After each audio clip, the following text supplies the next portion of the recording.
डिटेलमा explain गर्छु हामी कसरी कहाँदेखि जाँदैछौँ। अहिले चाहिँ हामी मैले घरबाट निस्केर भ्लग बनाउँछ भनेको बिर्सेछु। अहिले चाहिँ ठ्याक्क हामी महालक्ष्मी स्थान चोकमा छौँ, भर्खर घरबाट निस्केको। अब हामी कहाँ पुग्छौँ म डिटेलमा देखाउँछु। काठमाडौँको जाम सुरु भयो, अब कति मिनट जाममा बस्ने हो थाहा छैन। We are excited to go there, तर यहाँ यति धेरै जाम छ। के हो यो चोकुपाई? This is called चोकुपाई. Do you know who is this? We are at Kausalta right now. अब हामी यहाँदेखि बेगाम जाने हो। अब कति टाइम लाग्छ म भन्छु।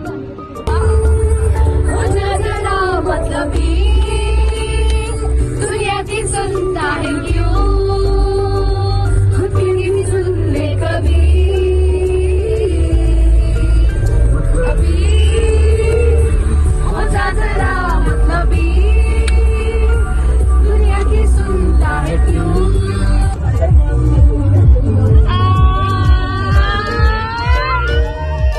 हामी चाहिँ चिया खान बसेको यहाँनिर सबैजना हुनुहुन्छ। कस्तो लागिरहेछ? कस्तो लागिरहेछ ट्रिप? चिया कहिले आउँछ? कस्तो लागिरहेछ? एकदम राम्रो। अनि तिमीलाई? सुस्मिता के भने? Loading loading. प्रतिमा कस्तो लागिरहेछ? कस्तो लागिरहेछ? Are you excited guys? I am also excited.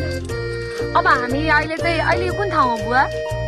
हजुर हामी अहिले नालदुकमा चिया खाँदैछौँ अनि यसपछि चाहिँ हाम्रो यात्रा फेरि सुरु हुन्छ। आज चाहिँ हामी बेगामसम्म मात्र पुग्छौँ, त्यसपछि भोलि चाहिँ हाम्रो बेगामबाट स्टार्ट हुन्छ। अहिले काठमाडौँदेखि जाँदैछौँ होइन। म यहाँका सर्वसाधारणलाई सोध्दैछु भोट केमा? अङ्क भोट केमा हाल्ने? घन्टीमा हो नि? भोट केमा हाल्ने बुवा? केमा? घन्टीमा हाल्नु पर्यो के? यो पालिको भोट घन्टीमा। बुवा भोट केमा? ढ्वाङमा चाहिँ के हो? ए भोट हाल्नुलाई ढ्वाङ भन्छ? सबैलाई त हेर्न उसको ल्याङ्ग्वेज के मारे प्रतिमा एकचोटि फेरि भन न। भन्छ क्या त्यसलाई? आन्टी चुनाव कतिको लागिरहेको छ त्यतातिर? चुनाव कतिको लागिरहेको छ? हजुर होइन बदलीलाई होइन कुलमान घिसिङ धेरै राम्रो मान्छे दिइरहेको हुन्छ, तर जे होस् समानुपातिकमा चाहिँ घन्टीमा हाल्नु, प्रत्यक्षमा चाहिँ कुलमानमा हाल्नु।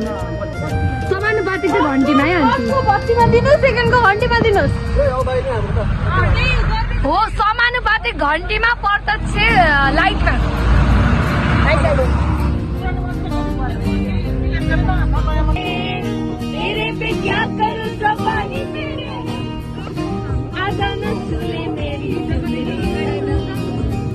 हामी त जाँदैछौँ होइन अनि हामी बाटोमा घन्टीको झन्डा देखेर अनि दाइलाई जबरजस्ती गाडीमा झन्डा हाल्न लगाएको।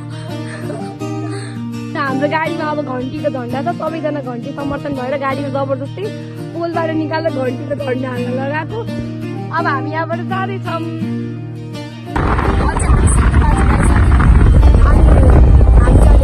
अनि हामी चाहिँ घन्टीको फुल्ली समर्थक। अब त हामी खाना खाने ठाउँमा आइसक्यौँ। यो चाहिँ हाम्रो खाना खाने ठाउँ हो। अब हामी जाम। Let's go here. हाम्रो खाना आयो। खाना खाने बेला वी आर फाइनली इन्टर। अब हामी बलेसी आयौँ।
नमस्ते हामी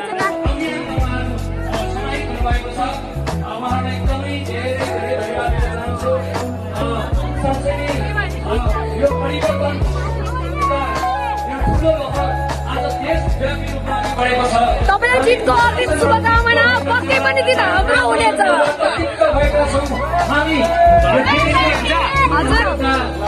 समृद्धिको हाम्रो उत्कर्ष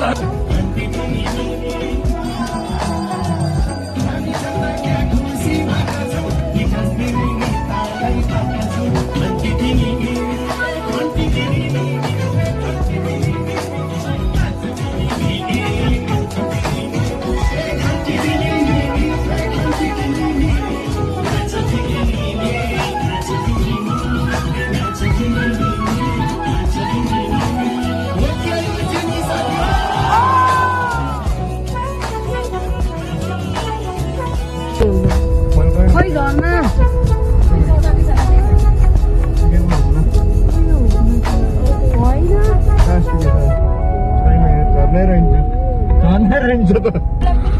यदि तपाईँहरू बाइक र स्कुटीमा आउने सोच्नु भएको छ भने बाटो पनि अलि नराम्रै छ एकदम सोचेर आउनु होला जस भ्यू चाहिँ एकदमै राम्रो छ गाइस आई फल इन लभ विथ भ्यू तर बाटो बाटो बाटो अप्ठ्यारो छ भ्यूहरू एकदमै राम्रो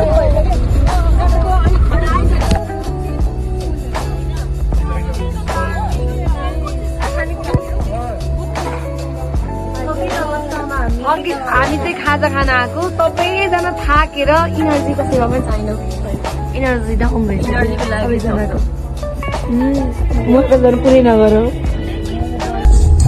हामीले चाहिँ भर्खरै लिस्टिमाई भन्ने ठाउँमा खाजा साजा खाएर अहिले बगामको लागि निस्किँदैछौँ अब हामी अलमोस्ट 1 आवरमा चाहिँ बगाम पुग्छौँ होला भ्यू यस्तो छ स्नो परिरहेको छ एकदमै चिसो गाह्रो भइरहेको छ सबैजनालाई सबैजना टायर टायर जस्तो भ्यू खिच्न रमाइलो चाहिँ भइरहेको एकदमै रमाइलो भइरहेको छ हामी छलाम भन्ने ठाउँमा आइपुग्यौँ एकदमै बाटो चाहिँ एकदमै गाह्रो भइरहेको छ सबैजना थाकिरहेको बाटो कस्तो छ है गाडी चलाउने बाटो हेर्नु त गाडी त यस्तो भइरहेको गाडीले डान्स गरिरहेको छ यति साह्रो डान्स त मैले मेरो लाइफमा खान्छ नि जति मेरो यो गाडीले डान्स गरिरहेको छ कस्तो राम्रो गाउँ गाइज हेर्नु त यो गाउँ चाहिँ एकदमै राम्रो छ यहाँनिर गाइज हामी चाहिँ जस्ट भर्खरै बगाम आयौँ आजको हाम्रो हामी चाहिँ बगाममै बस्छौँ अनि त्यस पछाडि बगामदेखि चाहिँ भोलि हामी 8 घन्टाको हाइकिङ छ हाम्रो यहाँदेखि चक्कर मकर गएर अनि त्यस पछाडि जाने हो मेरो सम्पूर्ण साथीहरू यता हुनुहुन्छ यहाँ चाहिँ अरू साथीहरू हुनुहुन्छ कहिले पुग्नुभयो है चाहिँ हाम्रो होमस्टे आउनको लागि त्यो रमाइलो छ ठाउँ एकदमै रमाइलो छ ठाउँ चाहिँ हजुर फाइनल्ली हामी बस्ने ठाउँमा आइहाल्यौँ सबैको situation is very very bad यो चाहिँ आज हामी बस्ने स्टे हो अनि यहाँ चाहिँ भ्यूहरू चाहिँ राम्रै छ अब घुम्नको लागि के कस्तो छ भन्ने हेर्दैछौँ हामी अहिले हामी बगानमा छ हामी अब फ्रेस भएर आएर यस्तो लुगासुगा चेन्ज हालेर अब खाना खान जाँदैछौँ आज चाहिँ हामी बगानमै बस्ने भएको छु यति खाने तर हामी बस्ने उता खाना खान जाने उता घुमाएको छ अनि पानी पनि चिसो छ मौसम चाहिँ एकदमै चिसो तर रमाइलो छ है इन्जोय सबै कुरा अब रमाइलो हुँदैछ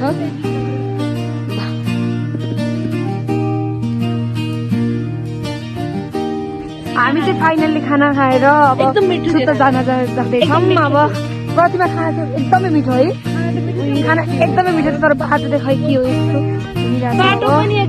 अब त्यो रमाइलो हुँदैछ साथीहरू अब भोलि हामी कहाँ पुग्छौँ कसरी पुग्छौँ सबै कुराहरू हामीले 3 घन्टा कुरेर खाना खान पाएको गाइस 3 घन्टा कुर्दा पनि खाना चाहिँ एकदमै मिठो थियो एकदम मिठो दिदीको हातमा जादु भर्खर आएको हामी यहाँ स्नो परिरहेको थियो सानो सानो स्नो परिरहेको छ रमाइलो भइरहेको छ अब भोलिको लागि चाहिँ हामी सुपर डुपर एक्साइटेड छौँ भोलि चाहिँ हामी 1 बजे हिँड्ने हो अहिले 10 बज्यो अब हामी सुत्ने अनि 1 बजे यहाँबाट हामी चक्कर मक्कर हुँदै भैरवकुण्ड पुग्छौँ भोलि हाम्रो 8 घन्टाको ट्रेनिङ हो हामी कसरी जान्छौँ कसरी हिँड्छौँ त्यो हामीलाई थाहा छैन अब गएर प्लानिङ गर्ने हो त्यसले हामी एक्साइटेड पनि छौँ नर्भस पनि छौँ सबै मिक्स फिलिङ छ त्यो स्नो चाहिँ परिरहेको छ फर्स्ट एक्सपिरियन्स हो हामी अब सुत्न लगाएको यसपछि त्यो भोलि कन्टिन्यू हुन्छ ल अब त्यस पछाडिको ब्लग चाहिँ म भोलिबाट सुरु गर्छु अब हामी गुड नाइट बाई